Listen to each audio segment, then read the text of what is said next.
Miami Heat stealing another game on the road, 111-105. Stealing another game from the Boston Celtics here. I was watching it with a buddy, and at some points we were having a conversation, obviously the whole time during the game, talking back and forth about how even when Miami was down, they never really seemed like they were out of it. There were times where the Celtics had gone up, 9, 10 points, and it felt like it was a one possession game. And we're kind of debating as the game's going on, kind of saying, can Miami steal this game? Oh, it looks like they're down. The game had a lot of emotions if you watched it. Jason Tatum obviously had another big game. He didn't really get much help from anybody else. I wrote down some of the stats here. Tatum dropped 34. Rob had 13. Grant had 9. Grant got into it with Jimmy Butler. I want to say it was the fourth. He had that one. It reminded me of those games you have at LA Fitness where guys are going at it, they're drawing a little bit too much, and it gets a little bit too emotional.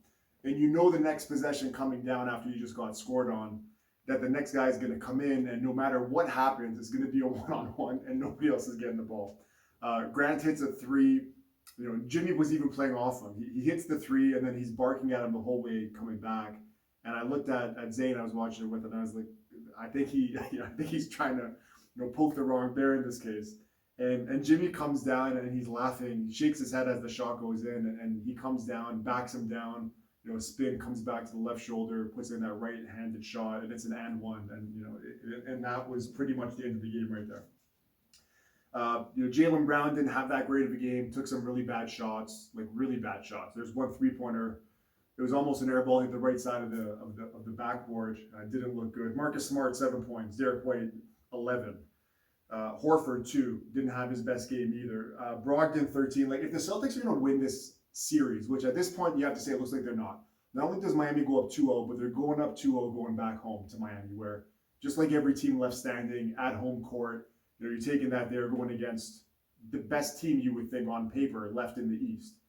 And the Celtics don't look the same as they did last year. Now, last year, if anybody recalls, going into the All-Star break, they were going to fire Udoka. Not the All-Star break, my mistake. Going into the New Year. Right around the New Year, they're going to fire Udoka. They were, give or take, around 500. They went on an insane run. One for the history books where they ended up going, winning percentage is probably around 70%, if not better. They go on this run. I thought they were going to win the championship. Ran out of gas in the finals. Tatum and Brown both ran out of gas there, more so Tatum. This year, getting to the point, I feel like the Celtics easily have a better roster, right? Like, they bring Brogdon in, who's probably easily the best backup point guard in the league. Could have started for some teams. Injury history is probably the only reason why.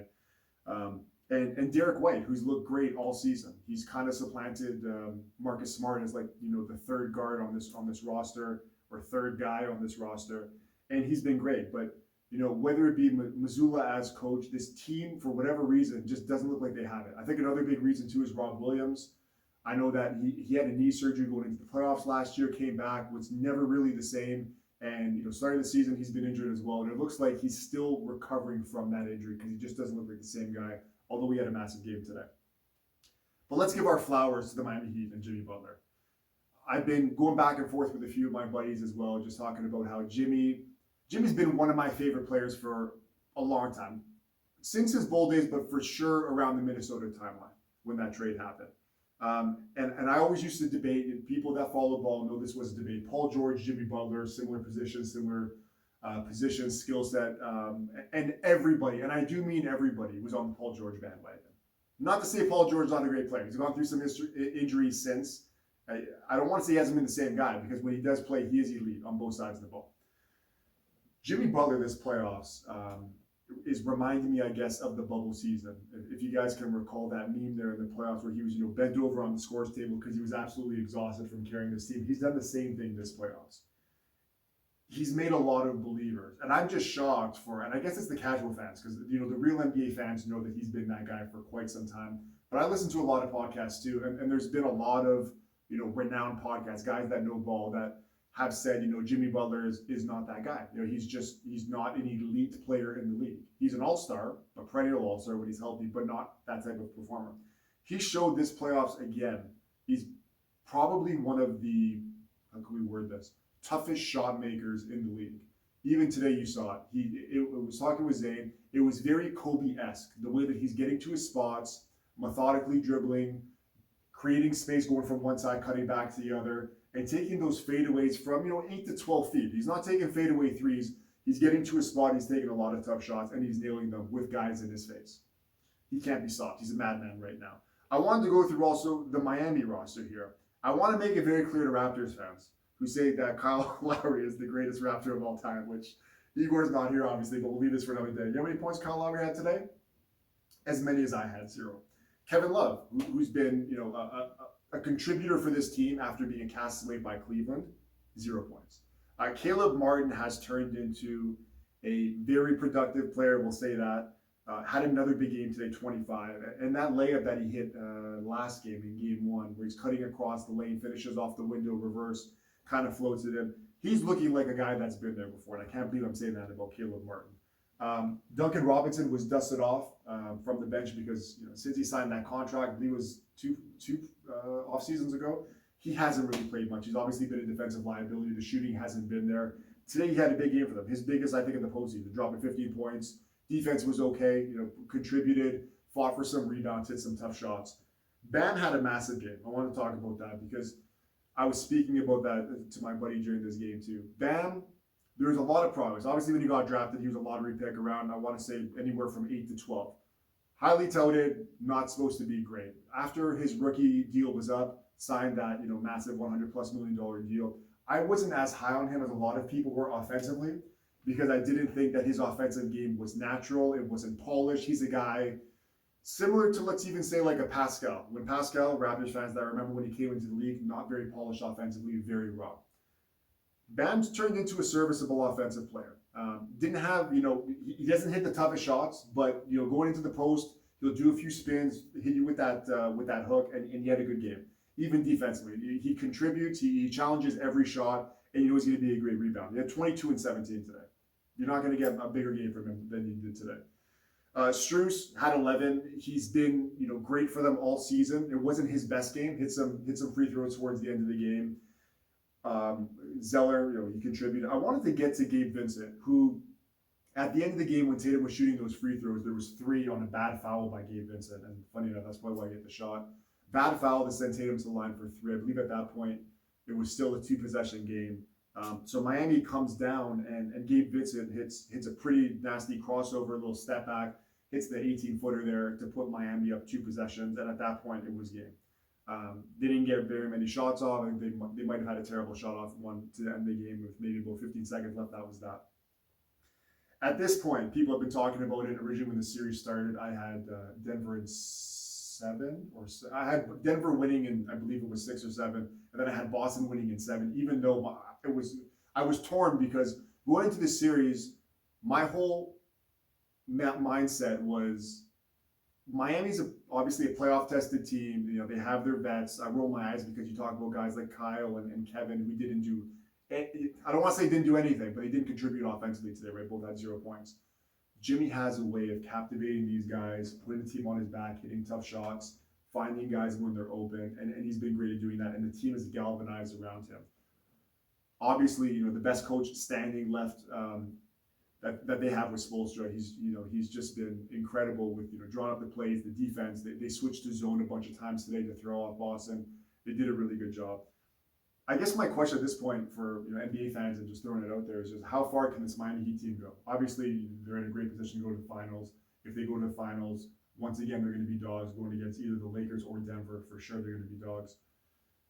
Would it be that crazy if the Miami Heat end up winning this championship? It would probably be the most stunning championship of all time in the NBA when you look at it, because as a team that at no point in the season looked like any kind of a threat to win the championship.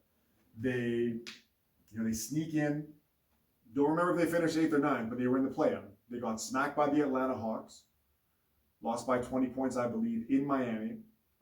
And then after Chicago defeats the Raptors, they send Chicago packing, and the rest is history. Knocking off Milwaukee and knocking off New York next. Drawing a blank there. It would be like if Jimmy Butler and the Heat win this championship, you have to think that Jimmy goes into some kind of stratosphere that few players right now are in. You're thinking about guys like Kawhi, even though Kawhi obviously has a bit more of a resume because he came from the Spurs, but just a guy who's been a playoff performer. And in playoff basketball, it doesn't really matter any level, but obviously in the NBA, basketball is one of those sports where the defense really tightens up when you play in the postseason.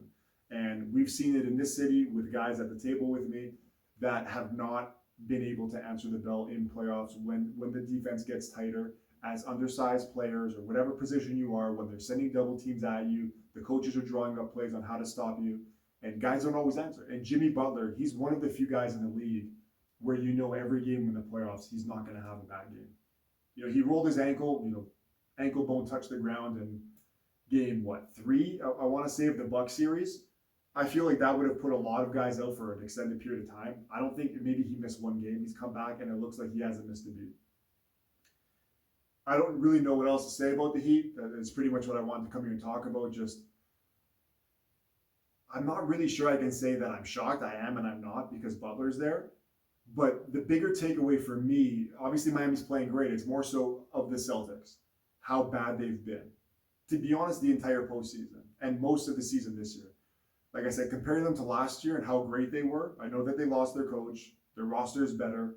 I think Rob's health, like I said, is a big reason why their defense this year has taken a big step back, because he's a massive rim protector for them, even though he had a good game today. But I'm just wondering, I don't want to say, obviously, the Celtics are, running out of time as a contender, but with Jaylen Brown going to get the max, and I'm drawing a blank also on if he's eligible for the super max, though he made the all NBA team, they have a decision to make as well, because if they're going to pay Jaylen Brown $200+ million, and Tatum's going to get that exact same deal, can you win? I want to say, can you win with both guys? You can. It's just, you want to win with those guys that run to a Golden State problem where the depth of your team is really tested, because you're going out there and signing G League guys on minimums, when at this point you have a lot of guys that have come in. When you look at the roster, it's a really deep roster. You could say, to be honest, it's probably the best roster in the NBA, top to bottom, with guys that you can play off the bench, at least in the playoffs. So I just wonder, is this, sounds stupid to say, it's not Miami, it's not Boston's last ride, but is it their last ride with this roster before possibly Jaylen Brown is gone? That being said, it's tough to take Boston's side at this point. I know when Miami was up in their series against the Bucks, I do forget if it was 2-0 or 2-1, but Miami was definitely up. I was throwing in the group chat with the guys that have been on this podcast before, and I was saying, do you guys think the Bucks come back? Not one person thought Miami was going to win that series when Miami was up. We know what happened there. Alluding to the fact that I just don't know if you can, myself, think that Boston's going to go into Miami, steal 2 games, and probably have to win 3 in a row, for being honest. Win those 2 games there, come back and win. When, I don't want to say they've been outplayed the entire series, because obviously they've had their run, they've been up at times. I just don't know what it is. The defense obviously isn't there. The shot making towards the end of the game when you need a bucket hasn't been there. They haven't had a massive lead. I know that teams like Denver did in game 1 at halftime. They were up about 18, ended up almost blowing it there. But it feels like Miami is always lingering in these games, and I'm losing hope that Boston's going to come back in this series. If I had to bet anything, for sure, I'm going to take Miami at this point. But I guess I'll end it there. I'm looking forward to the rest of the series, because it's been amazing. I love that Jimmy's out there and that he's talking a lot of shit, because usually when you're doing that kind of stuff and you're barking at the other team, you would see the other team, how can I say this, fight back a lot harder than they have. And I haven't seen that fight from Boston, to be honest, this entire series. Grant's the only guy that's been there, and you can see visibly, shook by it and bringing that extra effort every possession. Even Marcus Smart, when I've watched him this series, he doesn't, I think something's up with him. I don't know if he's injured or just the toll of injuries that he's had on him. He's slowed down, hasn't made too many shots this series. If Boston has any chance of coming back, Tatum's been fine, obviously. He's been good this entire playoffs. Jaylen Brown's going to have to step up, show us that he is that guy, a perennial all-star if he's going to be that guy. And they're going to need someone every game to have a 20-point game, whether it be Derek White, Rob Williams, Grant even to chip in with 15. They're going to need some kind of tertiary scoring, because if you're just going to get 2 guys going against this Miami team, although Miami's been great defensively, they're just not going to go shot for shot with this team. And it's crazy to say, because Boston is probably one of the highest scoring teams in the league this season, but they can't go punch for punch with Miami. That being said, I'm going to wrap it up. Hopefully I'll chat with you guys soon, probably on Sunday or Monday, and enjoy the rest of the playoffs.